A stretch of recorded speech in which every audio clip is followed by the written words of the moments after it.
Japani. Maa, joka tuskin kaipaa isommin esittelyä, jos tartuit tähän videoon.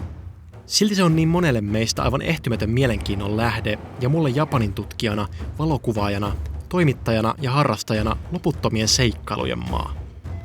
Tämä sarja seuraa matkaa Japanin päästä päähän ja sen varrella käsitellään historiaa, kulttuuria, uskontoa, luontoa ja pieniä yksityiskohtia sekä tavataan tosi mielenkiintoisia ihmisiä. Vaikka Japanissa on käynyt kuinka monta kertaa, siitä oppii silti joka kerta jotain uutta. Tän kaiken mä haluan yrittää myös jakaa teille.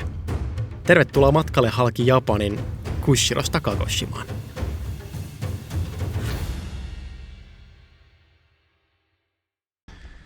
Tämä on Kushiron, tölkki väärinpäin. Tämä on Kushiron kaupunki Hokkaidon saaren aivan itäosassa. Ja mä tulin tänne aloittamaan reissun, joka kestää yli kuukauden ja joka kiertää ympäri Japanin. Tässä ollaan ensin mun friendin kanssa, jonka mä tapaan myöhemmin.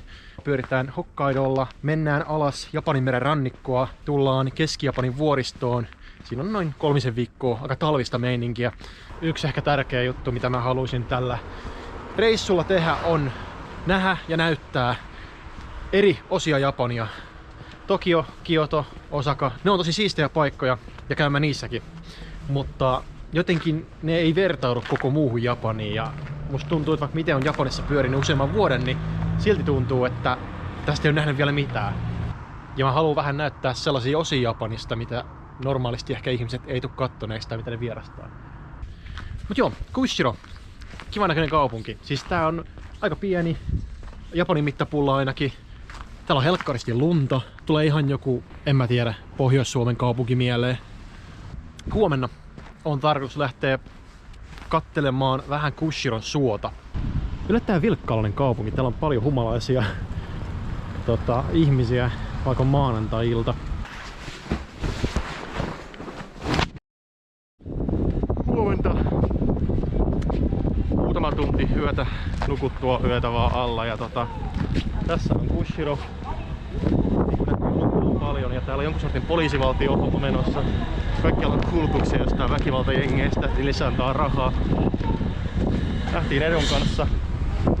Lähdetään tässä sitten Kushiron ehkä päänähtävyydelle, eli Kushiron suolle ja toivottavasti, en tiedä, nähdään kurkia tai joutsenia tai jotain hauskaa.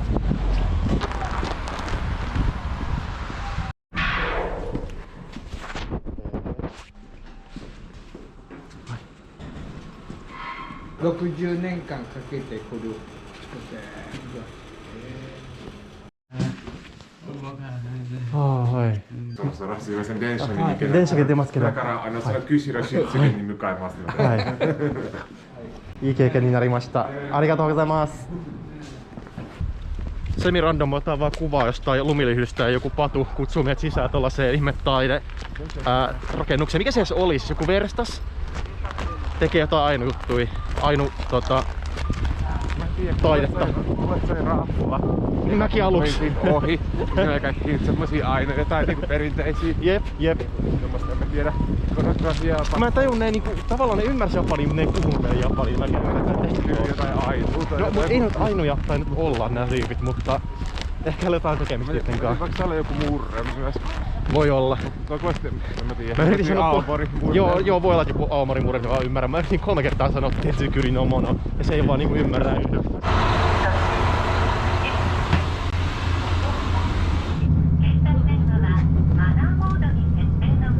Hokkaido on Japanin pohjoisin pääsaari, joka asutettiin japanilaisten toimesta vasta 1800-luvun lopulla. Sitä ennen se oli koti ainuille, eli Hokkaidon alkuperäiskansalle. Hokkaido on ilmastoltaan varsin Suomen kaltainen. Lunta tulee paljon ja talvet on kylmiä. Suurin osa laajasta saaresta on maaseutua lehmälaitumineen tai vuoristoa ja suota. Talvisin japanilaiset tulevat Hokkaidolle laskettelemaan ja kesäisin saaren monet kansallispuistot houkuttelee sykähdyttävällä luonnollaan.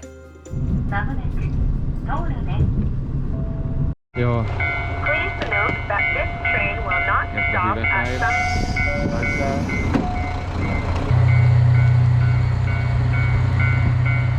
Dieseljunia. Hyvä pärinä kuuluu. Tuli joku tän paikan ominaisuus. Joo, tässä ei oo sähköä. Täällä on siis aika kiva keli. Kuluu variksi. Jos löytyy niin jotain kahviautomaattia, lähdetään tutkimaan suota. Tänne päin. Ihan sairaan hiljasta. Joo. Kato noita vuoria tuolla. Jep. Oikeesti meistä kyllä mulla tuli kyllä semmoinen niinku... Aloin tykkää Hokkaidosta paljon enemmän nyt tällä kerralla, kun mä tulin tänne. Jep, sama. Onks täällä edes mitään... Onks tätä täytetty? Ja on täällä lämminkin vielä. Hei, nyt lähti kahviketti käyntiin. Japani on juoma-automaattien luvattu maa. Automaatteja on 1,30 japanilaista kohti, eli noin 4 miljoonaa. Japanissa innostuttiin aikanaan sotien jälkeen automaateista, eikä suosiolla ole näkynyt loppua. Japanilaiset on tottuneet kiireisenäkin aikoina saamaan helposti ja huokeasti juotavaa, kesäkuumalla kylmää vettä tai talvisin kuuman tölkkikahvin. Automaatteja löytyy lähes mistä vaan, missä on asutusta. Kamera .com. Kiva, että sillä reissun ekana päivänä vaan kolauttaessa johon. Mä kai täällä oma tollanen. Oh joo. Miten kurkia. Hokkaido-genteä. Pakko ottaa. Mä en eikä sieltä ole nähnyt ikin tollasta. En mäkään. Premium muutenkaan. Ei hitto, tää on ihana. Pelkyn kylky. Miksi maistuu kahvilta? What did you expect? Tuossa on hevonen! Missä? Shittis! Mitä? Moi! Se on vaan ollut siinä. Ihanaa. En kestä miten sepä sä oot. Sun turpa on niin lämmin. Moi! Se on hyvä virta vissiin, kun tää ei vieläkään ole jäässä, vaikka täällä on niinku 10 pakkasta. Joo.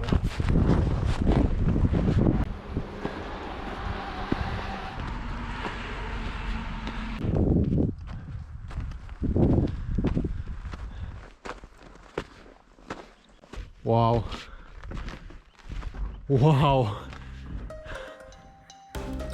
Kushiron suoalue on Japanin suurin suo. Kesäisin sen merkittävin nähtävyys on Japanin kurki, joka lähes kuoli sukupuuttoon vuosikymmeniä sitten. Kurki on Japanissa pitkän iän symboli ja siksikin arvostettu lintu. Talvella me ei kurkia kuitenkaan tavattu, mutta jo lyhyellä käynnillä me päästiin tutustumaan kauriisiin, pyrstötiaisiin ja maailman suurimpaan petolintuun eli kuningasmerikotkaan. Tässä oli tosiaan Kushiron suo, valtava kansallispuisto keskellä Hokkaidoa ja tuolla lentää kuningasmerikotka, joka me nähtiin tuossa aiemmin istumassa. Tai onko se sama, mutta kuitenkin.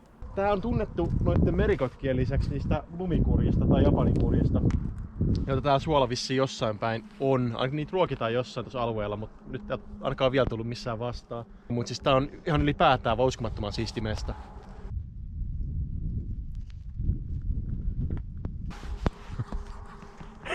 Hyvä pastasämpylää.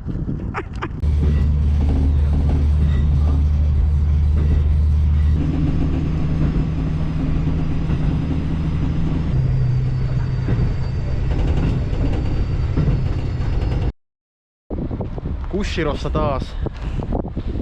Oli siisti suo. Oli tosi hieno tuo juna etenkin. Pikku tommonen puksutti diiseli. Painaa tuollaista pientä vuori rautatietä läpi, jossa on muun muassa kauriita siinä matkalla. Ja se joutuu välillä viheltää pillillä niille kauriille, että ne väistää sen junan tieltä. Huomenna lähdetään Akanjärvelle. Se vuori, mikä näkyy sieltä näköalapaikalta, niin se on itse asiassa Oakan vuori, joka on siinä Akanjärven vieressä. Et siistiin nähdä se huomenna sit läheltä. Mut joo, tämmöstä on Kushirossa. Talvista ja hiljasta. Huomenta. Kushiro on käyty. Hyvin nukuttu yö takana. Oli -20 yöllä. Mä en yhtään tajunnut, että täällä menee näin kylmäksi, mutta näin kävi. Nyt on vaan -10 sitä luokkaa. Tästä mennään bussilla Akanjärvelle, joka on ihan keskellä Hokkaidon saarta. Konnichiwa. Akanko made ikitaiんですけど。Akanko made ikitaiんですけど。はい。片道券ですね。はい、アカンコです。こちら片道でいいですか？片道でいいです。こちらですね。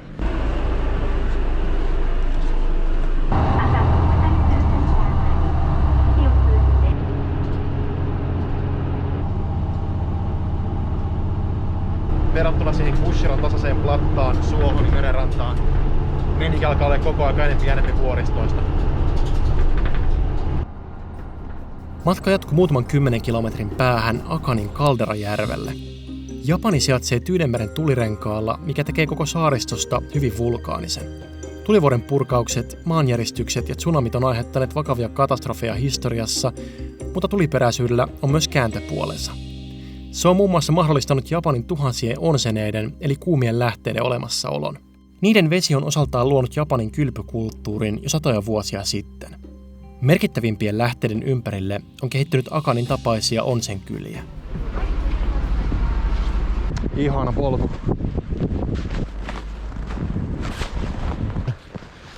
Tuolla on jotain hiihtokeskuksia tai jotain.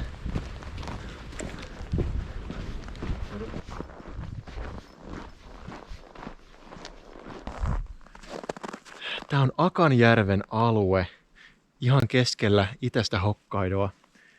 Tässä takana on bokkeja, eli tavallaan kuumia lähteitä. Nämä on mutapätsejä, josta nousee kuumaa vettä, koska pohjavesi on tässä kohtaan aika lähellä maanpintaa. Ja tämä alue on tosi tuliperäistä, koska Akanjärvi on kalderajärvi, eli entinen tulivuori. Tuossa on myös lähellä Oakan niminen vuori, joka on edelleen tulivuori, jossa on kraateri. Näitä bokkeja on muutama tässä Akanjärven alueella ja tuohon taaemmas on myös luotu onsenkylä, eli siinä on ryokaneja, japanilaisia majataloja, jossa on sitten paljon onseneita. Nyt päästään nauttimaan vähän illemmalla, mutta ensin haluan uppoa tähän hiljaisuuteen hetkeksi aikaa.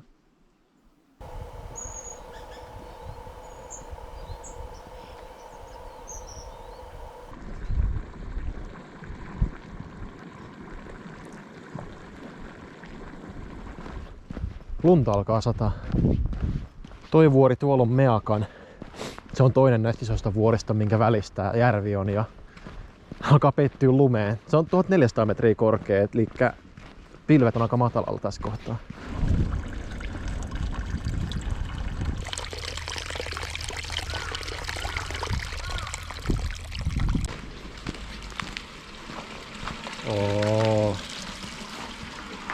Tää on julkinen jalkakylpy.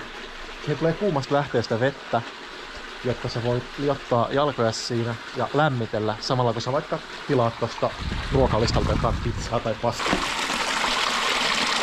Okei. On lämmintä. Oi vitsi. Tää on tosiaan kun nyt kuumia lähteitä on niin paljon tässä, niin sitä vettä johdetaan kaikenlaisiin tarkoituksiin. Tää on yksi niistä. Nyt alkaa näyttää hyvältä. Tää on nyt se makeshift Ainu-kylä.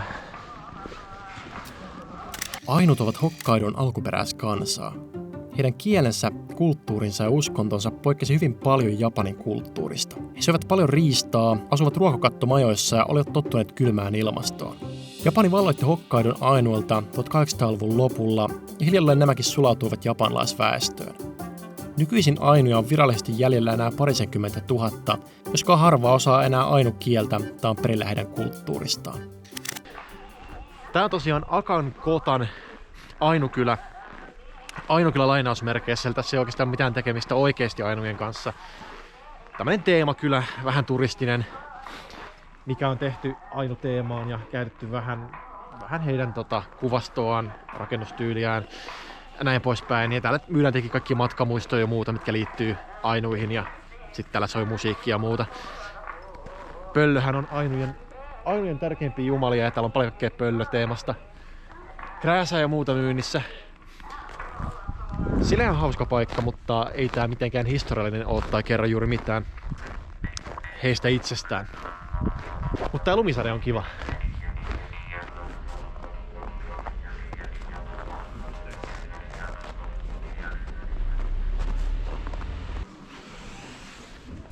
Kaikkea pöllökrääsää on paljon.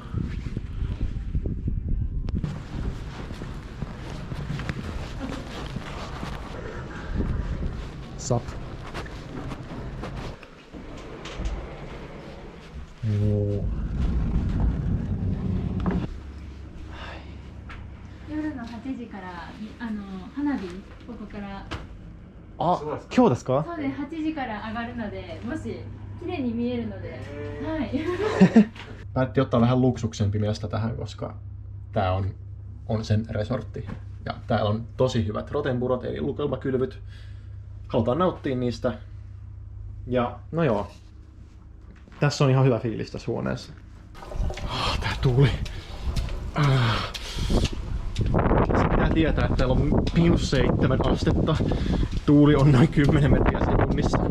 Ja mä oon hotellin 9. kerroksen katolla. Kovin usein ei pääse tällaisessa talvimyrskyssä lilluttelee kylvyssä, niin siitä on pakko nauttia. Kello on 2 yöllä, täällä ei ole ketään täällä Onsenissa. Nyt on aika mukavaa. Mutta tosi kylmä. Heti kun vähän nostaa päätä, niin tulee kylmä.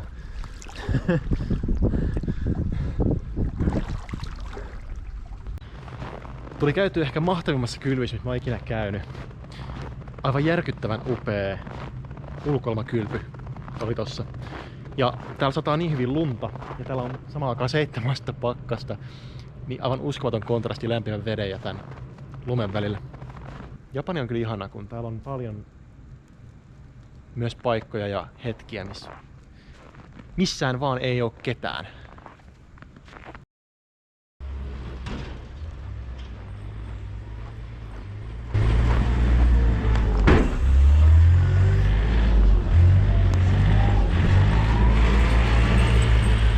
Yön aikana on tullut hyvin taas lunta.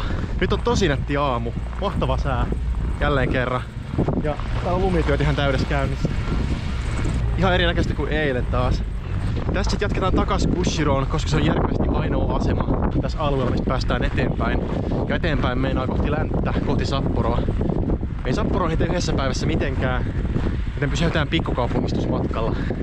Se pikkukaupunki on nimeltään Urahoro. なんであんまりフィンランドの人を見かけないです。 Varmaan aika erikoinen joukko. Sapporon ehkä kuuluisin yksittäinen tapahtuma. Siistiä olla taas Milano kaupungissa.